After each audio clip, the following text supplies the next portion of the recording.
C'est à notre corps défendant que nous vous invitons ce soir pour vous parler d'une situation d'injustice.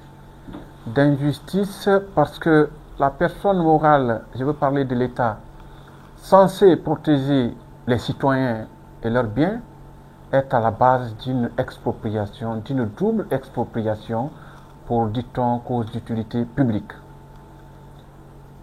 Il s'agit des héritiers de feu Soriba Souma, un compagnon de l'indépendance qui, après avoir obtenu un fonds propre, a acheté une parcelle à Kamayen.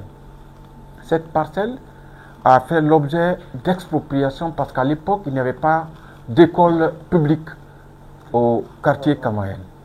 Alors, en l'expropriant pour cause d'utilité publique, ils ont pu construire, l'État a pu construire l'école primaire de Kamayen que vous pouvez aller constater l'existence.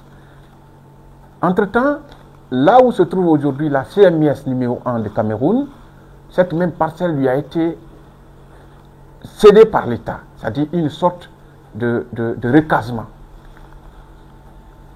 L'État, à travers une société qu'on appelle la Société guinéenne de construction Sogico, vient tomber à bras raccourcis sur cette même parcelle et engage une procédure judiciaire avec M. Soriba Souma de son vivant. L'État succombe de l'instance en appel. Alors, les héritiers tentent de récupérer leur parcelle, mais c'est toujours impossible. Mais ce qui est sûr et constant, c'est que la propriété de M. Soriba Souma sur la parcelle numéro 11 du lot 4 de Kamayen est juridiquement établie par les actes suivants.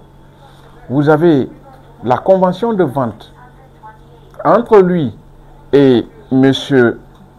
Alkali Souma, qui était notable, datant du 19 8e mois 1966.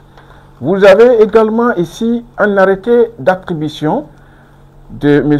Ibrahima Itouré, datant de 1968.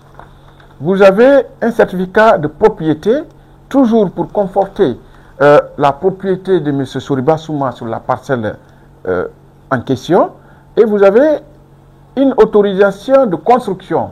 L'État lui a donc remis toute la documentation nécessaire lui permettant de jouir paisiblement de la propriété sur laquelle il l'a recasé. Mais contre toute attente, avec les velléités de certaines autorités, il constate que malgré l'existence de toutes les décisions judiciaires en sa faveur, et même les titres fonciers sur les liens en son nom, que l'État veuille attribuer la même parcelle à la société qu'on appelle à l'Agence guinéenne pour le financement du logement, Agifil, qui est dirigée d'ailleurs par une dame que je salue de passage. Quand cette dame a compris les dessous du problème, elle a estimé qu'elle ne pouvait pas faire de l'injustice à des orphelins. Elle a renoncé.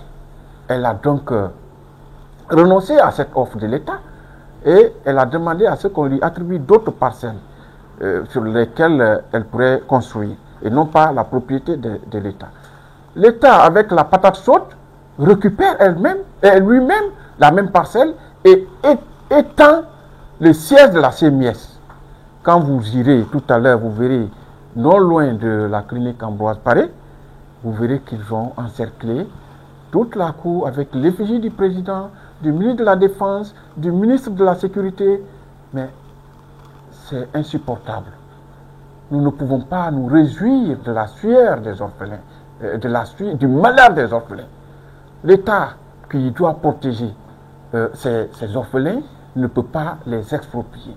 Il doit plutôt contribuer à essuyer leurs larmes. Nous avons obtenu du premier président de la Cour d'appel de Conakry une ordonnance d'arrêt des travaux. Et je pense que cette fois-ci, l'État a obtempéré parce que tout récemment j'y étais. J'ai constaté qu'il n'y avait plus d'activité. Et donc, l'État veut se soumettre à cette décision, cette fois-ci rendue par ses juges. Mais la question de libération des lieux cause problème. C'est pourquoi nous vous avons fait appel pour que nous informions l'opinion publique sur la gravité des faits et que notre appel tombe dans de bonnes oreilles pour que nos clients soient rétablis dans leurs droits. Je vous remercie.